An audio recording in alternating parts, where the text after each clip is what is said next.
حضور علیہ السلام نے فرمایا تم میں سے کوئی بھی کامل اور اکمل مومن مسلمان نہیں ہو سکتا ہے یہاں تک کہ میں اس کو محبوب ہو جاؤں، اس کے ماں باپ سے اور اس کی اولاد سے اور تمام لوگوں سے اس کو زیادہ محبوب نہ ہو جاؤں، اپنی جان سے بھی زیادہ اس کو محبوب نہ ہو جاؤں، وہ کامل اور اکمل مومن مسلمان نہیں ہو سکتا ہے۔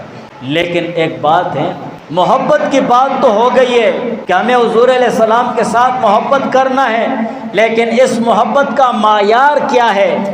ہمیں کیسے پتہ چلے گا کہ ہم حضور علیہ السلام کے ساتھ بڑی محبت کرنے والے ہیں؟ اس کا کوئی پیمانہ ہے؟ اس کا پیمانہ ہے نا ہر آدمی میں، اس کا معیار بھی ہے اور اس کا پیمانہ بھی ہے۔ حضور علیہ السلام کی محبت کو اپنے اندر، حضور علیہ السلام کے عشق اور حضور علیہ السلام کی محبوبیت کو اپنے اندر ناپنے کے لیے، اپنے اندر اس معیاری محبت کو دیکھنے کے لیے تم اپنے گریبان میں جانکو کہ میں حضور علیہ السلام کے سنت طریقوں پر کتنا عمل کرتا ہوں۔ بس ہر کسی کو پتہ چل جائے۔ محبت کا پتہ تو یہاں چلتا ہے نا، عاشقی کا پتہ تو یہاں چلتا ہے پھر کہ میں حضور علیہ السلام کی سنتوں پر کتنا عمل کرتا ہوں، اور میری اولاد حضور علیہ السلام کی سنت طریقوں پر کتنا عمل کرتی ہے۔